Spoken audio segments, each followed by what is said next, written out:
जी महाराज। हमने आपको आज्ञा दी थी कि शहर के नामी स्वर्णकारों तथा वस्त्र विक्रेताओं को संदेशा भेजा जाए। आज्ञा याद तो है ना? जी महाराज, क्षमा करें, मैंने उसी समय सेवक को भेज दिया था। वे लोग आते ही होंगे महाराज। ठीक है ठीक है। सुनो, हमारी आज्ञा है स्वर्णकारों को बोल लेना कि एक दो तुम्हारी सोने के सिक्कों की जिनका मुखिया रत्न जड़ा हो, जिसमें हीरे माणिक मोती हो, और एक दुल्हन के पूर्ण जेवर जिसमें रत्न और मोती हो, हमें आज सायकाल से पूर्व हाजिर किए जाए। जी महाराज, आप निश्चित रहिए। और हाँ, बाजार से कहलवा कर एक दुल्हन के भारी से भारी बेशक कीमती जोड़े बनवा लेना, और उतना ही एक बेशक कीमती जोड़ा दुल्हन की माँ के लिए आज सायकाल से पूर्व हमें चाहिए। और ये सब सामान देखकर परख कर एक सुंदर से बक्से में रखवा देना, हमें इसकी कभी भी जरूरत पड़ सकती है। जी महाराज, आप निश्चित रहिए, मैं सब सामान सुरक्षित रखवा दूंगा। अच्छा ठीक है।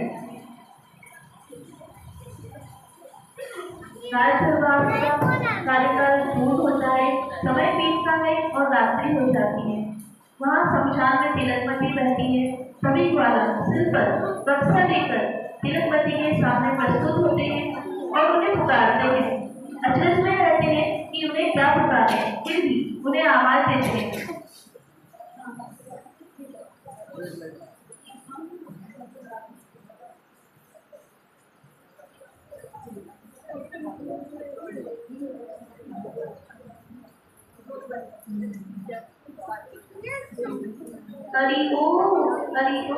हे राम, कहाँ पर क्या करके सोचा हूँ? मुझे तो शायद शर्म आती है। अरे घर वाली नहीं, घर तो है ही नहीं, फिर क्या करूँ?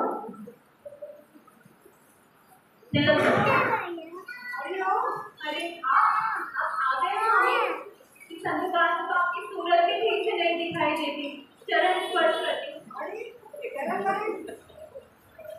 अरे चरण रहने देना, ये जरा बक्सा तो उतार देना।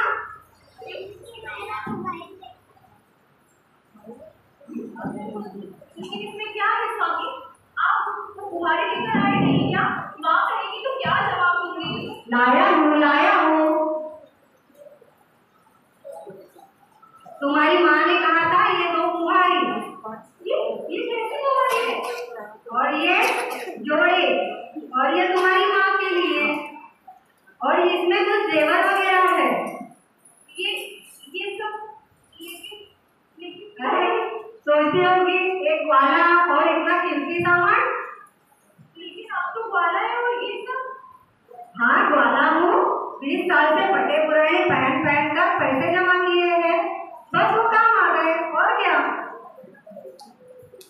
सुनिए, आपके पास इतना पैसा था तो एक छोटी मोटी झोपड़ी ही बना ले। अच्छा, मेरा भी विचार वही था, लेकिन जब तुमने बुहारी की बात की तो सोचा इतने बड़े पेट की बेटी तो की बुहारी ठीक लगेगी, और इतनी बड़ी सेठ की तो नहीं तो तुम्हारी माँ समझेगी कोई भीख मंगाई होगा, इसलिए थोड़े जेवर वगैरह भी लेकर आ गया हूँ।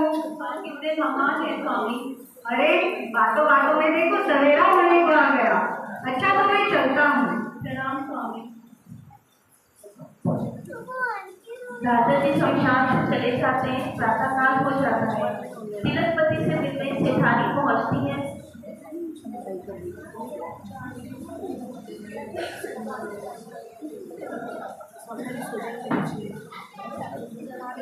तिलकमती बक्से में रखे हुए सारे सामान को बड़े आश्चर्य से देखती है। तभी सेठानी आती है। और किसका कहाँ हो बेटी?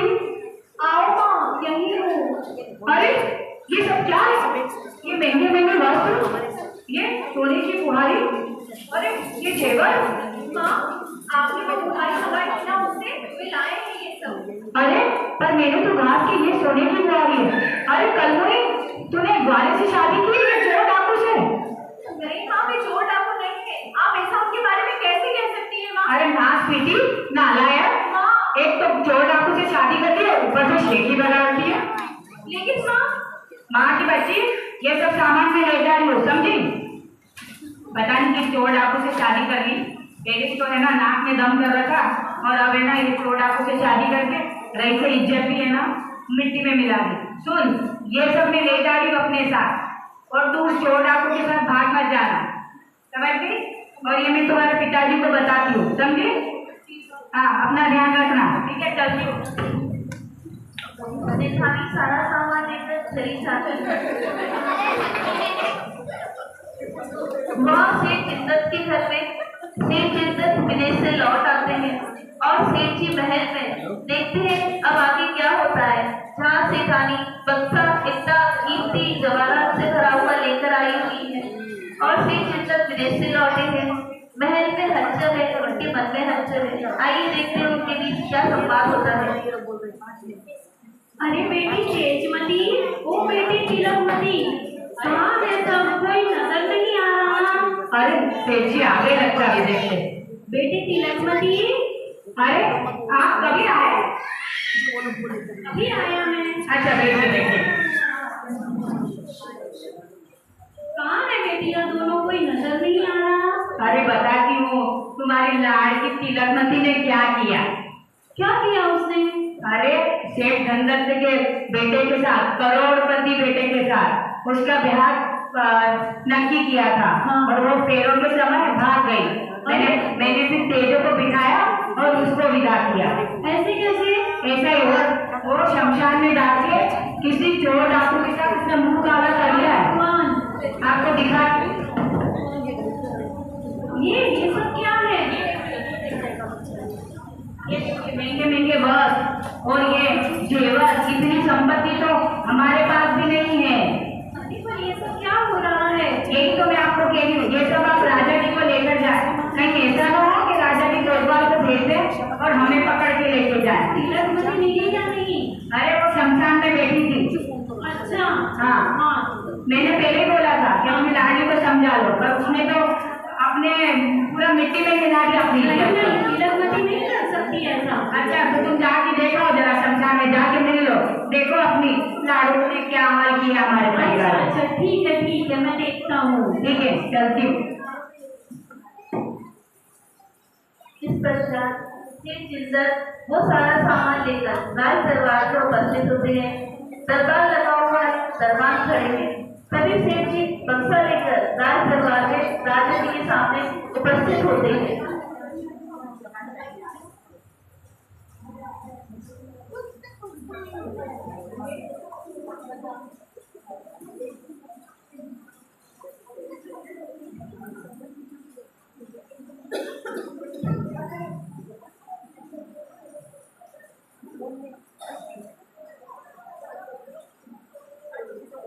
राज दरबार लगा हुआ है, राजा जी अपने राजसिंहासन पर विराजमान है।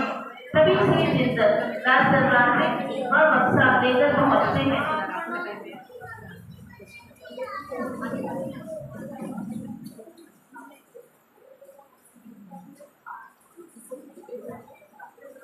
महाराज की जय हो।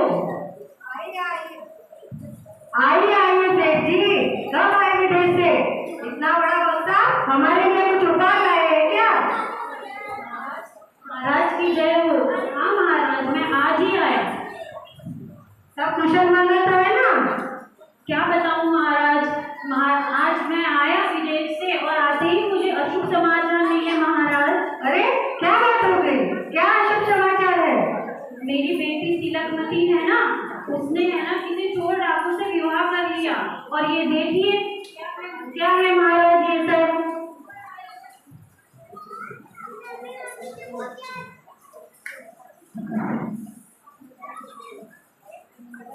देखिए ये मेरी संपत्ति नहीं है। देखिए ये इतने अच्छे वस्त्र, ये इतनी सारी धन संपत्ति, ये देखिए आप, ये देखिए सोने की बुहारी, ये सब मेरी संपत्ति नहीं है। मंत्री जी, मालूम पड़ता है यह सामान को?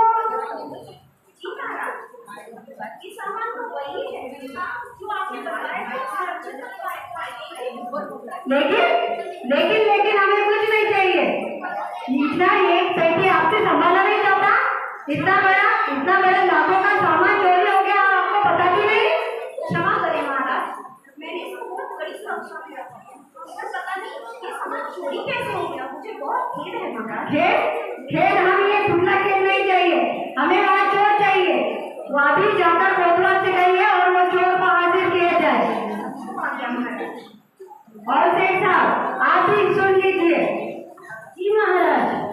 अभी आज्ञा नहीं, सदा सुन लीजिए। जी महाराज। 3 दिन में जबकि हमारा राज दरबार खचाखच भरा रहेगा, सारे मेहमान सब उपस्थित रहेंगे, तब आपके बेटी का पति को हाजिर नहीं किया तो आपको फांसी पर लटका दिया जाएगा महाराज। और हाँ मंत्री जी, तो आगे महाराज। अभी आप कर सकते हैं। मंत्री जी, कोतवाल से कहकर वो चोर को अभी हमारे सामने हाजिर किया जाए, वरना उसे भी सजाए मौत दी जाएगी। जो आगे महाराज, इस प्रकार दरबार का कार्य संपन्न होता है। सेठ चित्तर घबराए हुए घर पहुंचते हैं और घर से वे व्याकुल आकुल होकर तिलकवती से शमशान में मिलने पहुंच जाते हैं। तभी सेठ चित्तर शमशान में अपनी तिलकवती से मिलने के लिए आते हैं और अपना सारा रास्ता सुनाते हैं।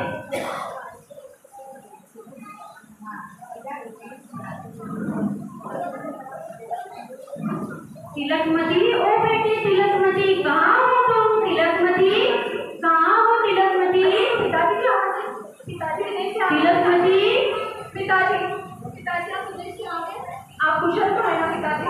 मैं सब कुशल हूँ कि बेटी तुमने क्या किया? तुमने किस चोर डाकू से विवाह कर लिया? कैसे नाता जोड़ लिया तुमने चोर डाकू से? नहीं पिताजी, ये सब मैंने माँ की आज्ञा से ही किया, तो मैं चोर डाकू नहीं है पिताजी। ऐसा क्या कर दिया तुमने बेटा? तुम भोली हो, तुम उसके चक्कर में फंस गई हो। नहीं पिताजी, ये सब मैंने माँ की आज्ञा से किया, तो वो चोर डाकू नहीं है। बेटी महाराज ने आज्ञा दी है, मुझे फांसी की सजा सुनाई है। उसके पास में इतनी धन संपत्ति तो मेरे पास में भी नहीं है। ये सब सामान कहाँ से आया बेटी? बताओ बेटी। लेकिन क्यों? तो इतनी धन संपत्ति, ये सब चीजें कैसे आई उसके पास में? मुझे महाराज ने फांसी की सजा सुना दी है बेटी। ये उनकी ईमानदारी का है कि उन्होंने रीत छोड़ी हमें, ये डाकू नहीं है। अगर किसी ने परसों राज दरबार में मुझे पेश होना है महाराज के सामने बेटी। तुम अपने पति को लेकर आओ कहीं से भी ढूंढ के। पिताजी आप घबराइए मत पिताजी, मेरी आत्मा कहती है वे जरूर हाजिर होंगे, वे चोर डाकू नहीं है। अच्छा बेटी, अब मैं चलता हूँ। तुम अपने पति को हाजिर करना राज दरबार में, नहीं तो मुझे फांसी की सजा मिल जाएगी। पिताजी, पिताजी, हे भगवान, यह सब मेरे साथ क्या हो रहा है? यह कैसा कर्मोदय है? यह कैसा संसार है? यह कैसा परिवार है? क्या इसी का नाम जीवन है? क्या यही मनुष्य भाव है जिसके लिए देवता तक तरसते? हे प्रभु। शमशान में तिलकमती परेशान इधर उधर भटकती रहती है, बार बार रास्ते को निहारती है, देखती रहती है। तभी राजा ग्वाले के रूप में वहां आते हैं।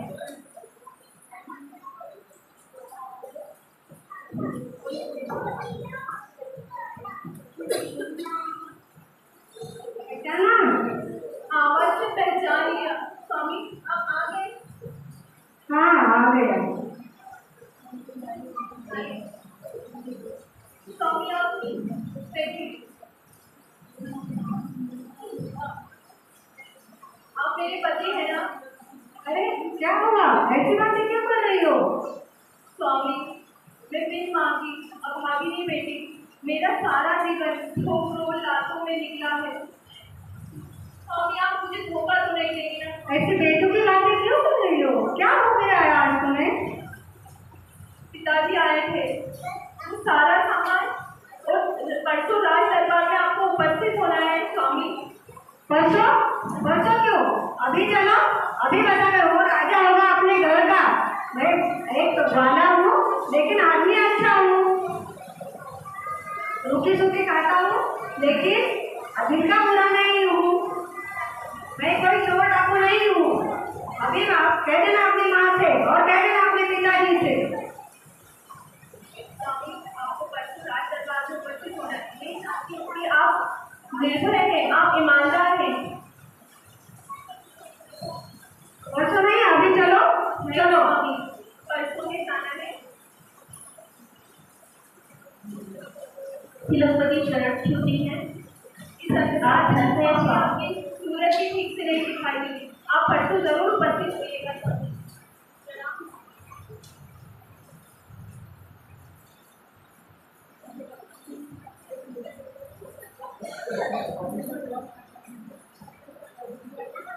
राज्यसभा का वो परसों का दिन आ गया है। राज्यसभा खचाखच भरा है। सभी ऊंचे वर्ग के राजा शेख आदि बैठे हैं। बाहर जनता भी खड़ी है। सबको इंतजार है कि आज तिलकपति का डाकू कभी आएगा। देखो क्या होता है। शेख चिंतक शेखानी भी एक और उदास खड़े हैं। पास में तिलकपति भी खड़ी है और सभी लोग तिलकपति के पति का इंतजार कर रहे हैं। राजा भी अपने राज सिंहासन पर विराजमान है और राजा कहते हैं,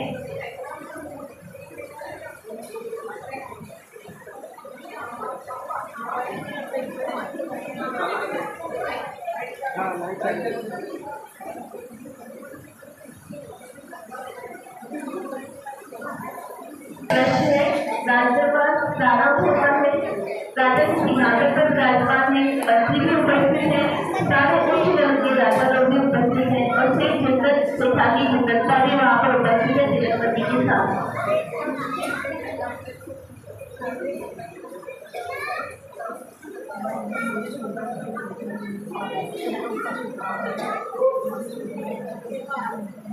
राजा जी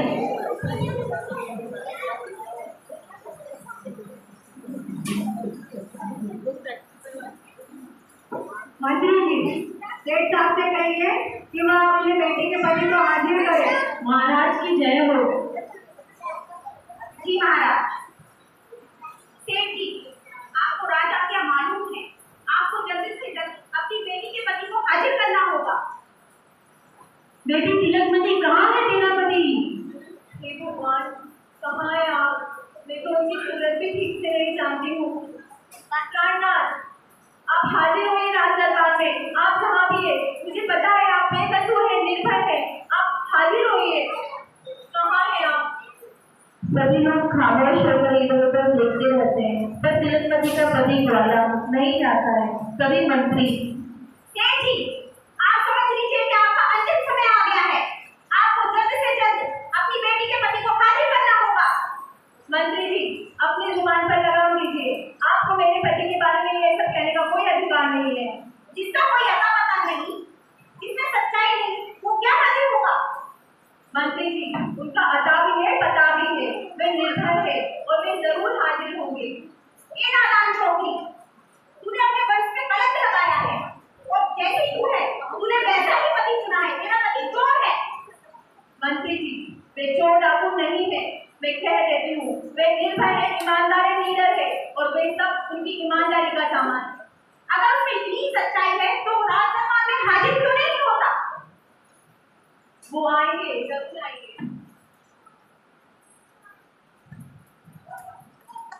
सभी जितना मन में विचार करती है, हे राम, मैंने तो अपने पति को देखा ही नहीं है। मैं सिर्फ उनको चरणों से ही पहचानती हूँ। कोशिश करती है आंखें बंद कर अपने पति को ढूंढने की। तभी मंत्री जी उसकी इस आंखों तक को समझ जाते हैं और उसकी आंखों पर पट्टी बांध देते हैं और ढूंढने के लिए कहते हैं। ठहरिए मंत्री जी, मैं उनकी सूरत भले ही नहीं जानती, लेकिन मैं उनके चरणों को बहुत अच्छे से पहचानती हूँ। मेरे आंखों में पट्टी बांध दीजिए और मुझे उपस्थित कर दीजिए राज दरबार में। मैं उनके चरणों को छूकर पहचान लूंगी। मंत्री जी, आज्ञा है, इनकी आंखों पर पट्टी बांध दी जाए। जी महाराज, जो आ गया।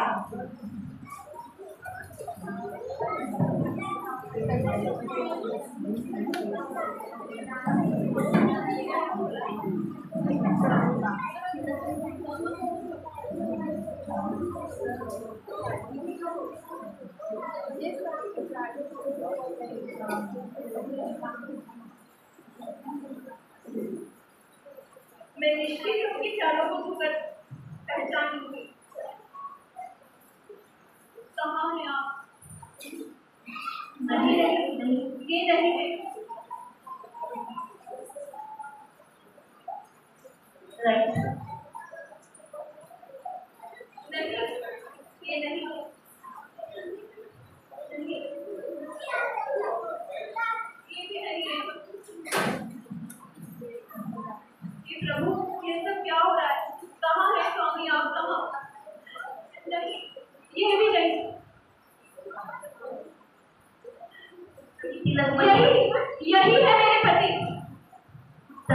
तिलकमती राजा के चरणों को छूकर कहती है, ए नादान लड़की, तुझे पता भी है ये किनके चरण है? मैं ये तो नहीं जानती, पर मुझे पता है कि यही मेरे पति है। मैं उनके चरणों को छूकर ही पहचान सकती हूँ। आप मेरी आंखों से पट्टी उतारी है। आंखों से पट्टी खोल दी जाए।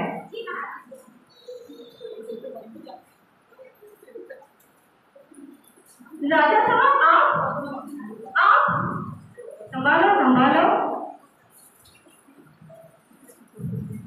हाँ, वही वह पति हूँ जिसने तुम्हारे साथ श्मशान में वर्ण किया था और तुम्हारे लिए देवर, बुहारी और सारे देवर लेकर आया था। वही वह पति हूँ।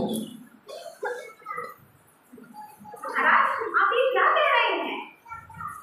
हाँ मंत्री जी, ये हमारी पटरानी है। आज से हम इन्हें पटरानी का पद देते हैं।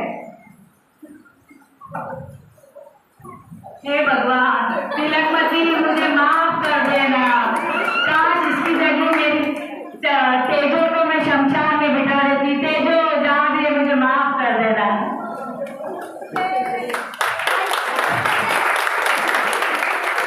तिलकमती सभी से आशीर्वाद लेती है। सभी दरबार में दीदी उपस्थित होती है। वंदना दीदी जी। मुझे जन्म से आज तक ऐसा दुख क्यों? और फिर यह पटरानी का पद ऐसा क्या किया था मैंने? सुनो, मिश्री ने बताया है कि तुमने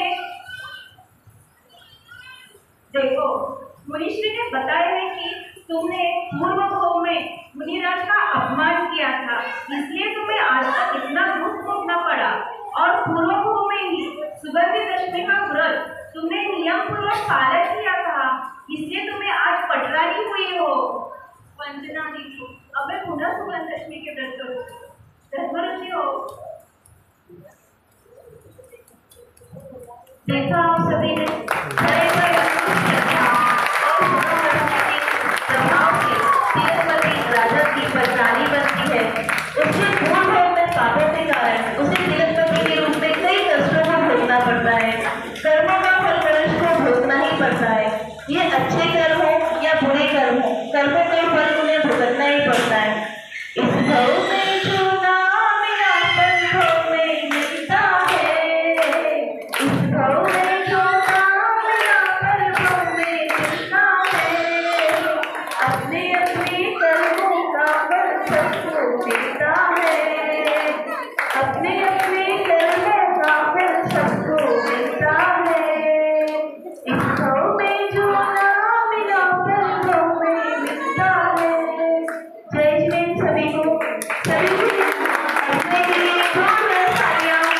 बहुत प्यारा सा प्रस्तुति हुई है। सभी के कार्यों ने पूर्ण रूप से अपने अभिनय को निभाया है। सभी के लिए जोरदार तालियां।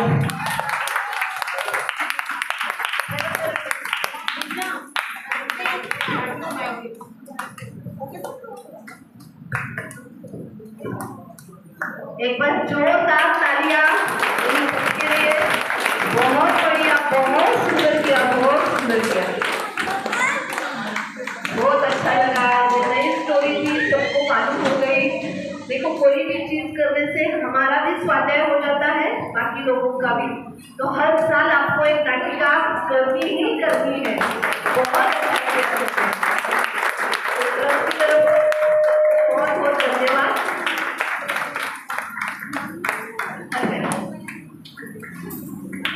आज हम सत्कार करते हैं आपका। साथ ही से मैं सभी पात्रों का स्वागत करवाना चाहूंगी। सभी पात्र